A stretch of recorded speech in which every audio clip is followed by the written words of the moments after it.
லைஃப்பில் நம்ம எல்லாருக்குமே ஆப்பர்ச்சுனிட்டிஸ்ங்கிறது வந்துக்கிட்டே இருக்கும். ஆனால் அந்த ஆப்பர்ச்சுனிட்டிஸில் இருக்க ப்ராப்ளம்ஸை யார் தைரியமாக ஃபேஸ் பண்ணுறாங்க அப்படிங்கிறதுல தான் ஒருத்தரோட சக்ஸஸ் அடங்கியிருக்கு. அப்படி தனக்கு வந்த ஆப்பர்ச்சுனிட்டிஸை கரெக்டாக பயன்படுத்தி ஒருத்தர் இன்னைக்கு ரொம்ப சக்ஸஸ்ஃபுல்லாக இருக்காரு, ஒரு லிவிங் எக்ஸாம்பிளாகவே இருக்காருன்னு சொல்லலாம். அவரை பற்றி தான் இந்த வீடியோவில் பார்க்க போகிறோம். Welcome to learn it and நான் உங்கள் ஆலன்.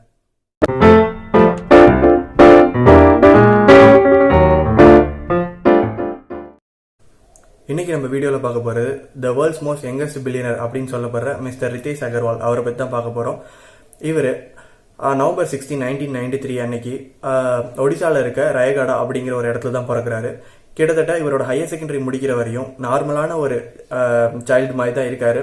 இவருக்குன்னு ஒரு கெரியரோ ஒரு ஆசையோ எதுவுமே இல்லை. ரொம்ப ஜாலியாக இவரோட நாட்களை அப்படியே கழிச்சிட்டே வராரு.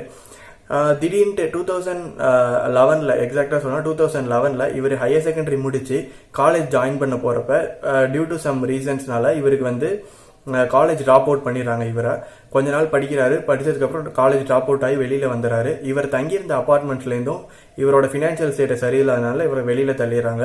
ஒரு 50 ரூபா மட்டும் கையில வச்சுக்கிட்டு வெளியில நடு ரோட்டுக்கு வந்துடுறாரு.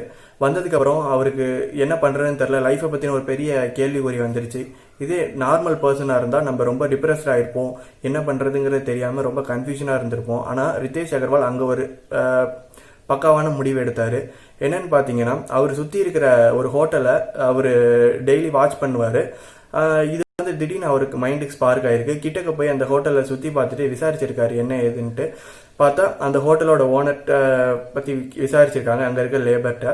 அப்ப சொல்றப்ப அந்த ஹோட்டல் சரியா போகல அப்படிங்கிற தகவலையும், அவ்வளவா யாரும் கஸ்டமர்ஸ் வரமாட்டாங்க, சும்மா தான் இருக்கிற மாதிரியும் அப்படின்னு சொல்லி அந்த ஒர்க் பண்ற லேபர் சொல்லியிருக்காங்க. நான் வேணா ஓனரோட கான்டாக்ட் தரேன், நீங்க கால் பண்ணி கேட்டுக்கங்க அப்படிங்கிற மாதிரி டீட்டெயில்ஸ் தராங்க.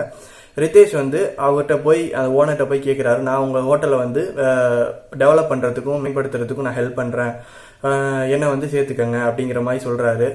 ஓகே நீங்க பண்ணுங்க, இது சும்மா தான் இருக்கு ஹோட்டல், நீங்க டெவலப் பண்றதுல எனக்கு ஒரு ப்ராப்ளம் இல்லை அப்படிங்கிற மாதிரி அந்த ஓனர் சொல்றாரு.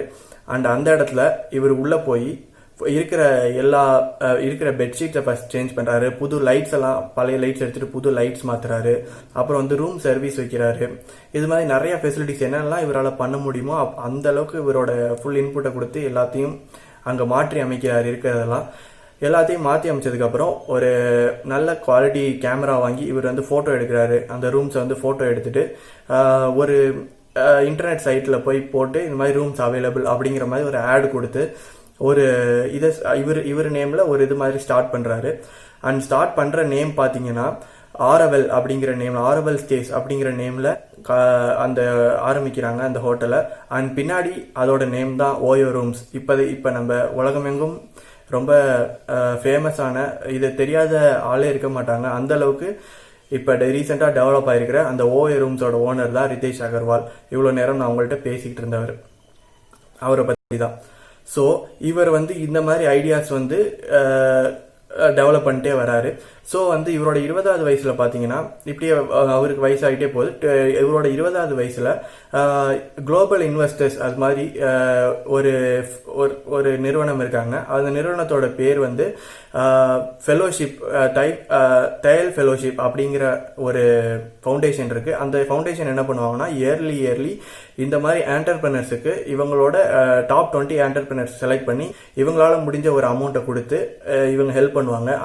அந்த ஊக்கத்தொகையா கொடுக்குற அந்த அமௌண்ட்டை வாங்கி இவரோட வியாபாரத்தை இன்னும் பெருசு பண்றாரு. 21 வயசுல இவர் ஒரு ஹோட்டலா இருந்தது 500 ஹோட்டல்ஸா கொண்டு வராரு. ஒரு லிமிடெட் ஏரியாக்குள்ள கொண்டு வராரு. அண்ட் 500 ஹோட்டல்ஸா இருந்தது அப்படியே மல்டிபிள்ஸ் ஆகிட்டே போய்கிட்டே இருக்கு. இவரோட ரேஞ்சும் உயர்ந்துகிட்டே வருது. அண்ட் இவரோட 24th ஏஜ்ல பாத்தீங்கன்னா இவரோட கம்பெனியோட நெட் ஒர்த் மட்டும் 7000 கோடிகளை தாண்டுது. கிட்டத்தட்ட டாலர்ஸை சொல்லணும்னா 1.1 பில்லியன்ங்கிற அந்த லேண்ட்மார்க்கை ரீச் பண்ணி அவர் கிராஸ் பண்ணி போறாரு. ஸோ இப்படி போய்கிட்டே இருக்கப்ப இவருக்கு ஒரு பூஸ்ட் கிடைக்குது. இந்த டைம்ல இவர் கரெக்டா இவரோட 26th ஏஜ்ல இவர் வேர்ல்ட்ஸ் மோஸ்ட் யங்கஸ்ட், இப்ப கரண்ட் இருக்கிறதுல வேர்ல்ட்ஸ் மோஸ்ட் யங்கஸ்ட் பில்லியனர் அப்படின்னு இவர் அழைக்கப்படுறாரு. ஸோ இவரோட ஒரு சின்ன இனிஷியேட்டிவ்னால, ஒரு சின்ன முடிவுனால இவரோட லைஃபே மாறி இருக்கு. இதுக்காக இவர் இப்போ நமக்கு வந்து தெரிஞ்சதெல்லாம் இந்த கதை, இவரோட ஸ்டோரி மட்டும் தான் தெரியும்.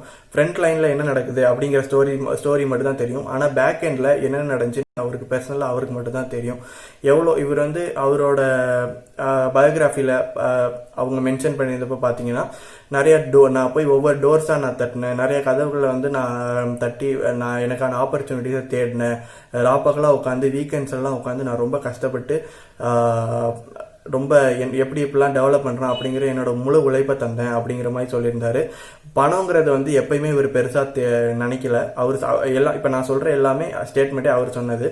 நான் அவ்வளோ பாவர்ட்டியில் இருந்தப்போ கூட பணத்தை வந்து நான் பெருசாக நினைக்கல. எனக்கு வந்து ப்ராப்ளம்ஸை ஃபேஸ் பண்ணுறது பிடிக்கும். நான் என்னோட ப்ராப்ளம்ஸை ஃபேஸ் பண்ணிட்டு மூவ் ஆன் பண்ணிட்டே போயிட்டு இருக்கப்ப எனக்கு அதுக்கு ஈக்குவலான எனக்கு ஒரு ப்ராஃபிட் கிடச்சிக்கிட்டே வந்துச்சு. பிஸ்னஸ்லேயும் நான் போயிட்டே இருந்தேன் அப்படிங்கிற மாதிரி சொன்னார். இப்போ நார்மலான சைல்டுனா படிக்கணும், பேரண்ட்ஸோட உதவி தேவை, நம்மளா ஒரு கிராஜுவேஷன் முடிச்சு போகணும் அப்படிங்கிற ஒரு என்டையரான கான்செப்டை இவர் பிரேக் பண்ணியிருக்காரு அப்படிங்கிற சொல்லலாம். ஒரு பிரேவரி அப்படிங்கிற ஒரே விஷயத்துக்கு ரிதேஷ் வந்து ஒரு கிரேட்டஸ்ட் எக்ஸாம்பிள். இவர் பார்த்தீங்கன்னா இவர் துணிஞ்சு எடுத்த அந்த முடிவுனால தான் இன்னைக்கு இவ்வளோ தூரத்துக்கு வந்திருக்காரு. ஸோ எப்பயுமே நம்ம லேட் கிடையாது. இப்போ ஸ்டார்ட் பண்ணாலும் நம்மளோட எங்கே போய் சேரணுமோ அந்த இடத்துக்கு நம்ம கண்டிப்பாக போய் சேரலாம். இதை தான் நான் இந்த வீடியோ மூலமாக சொல்ல நினச்சேன். ஃப்யூச்சரில் முடிஞ்ச அளவுக்கு இது மாதிரி இன்ஸ்பைரிங் ஸ்டோரிஸை கொண்டு வர ட்ரை பண்ணுறோம். எங்கள் சேனலை தொடர்ந்து சப்ஸ்கிரைப் பண்ணுங்கள். எங்கள் வீடியோஸ் பிடிச்சிருந்தா ஷேர் பண்ணுங்கள். உங்களோட ஃப்ரெண்ட்ஸுக்கும் ஃபேமிலிஸுக்கும் ஷேர் பண்ணுங்கள். கண்டிப்பாக லைக் பண்ணுங்கள். தேங்க்யூ.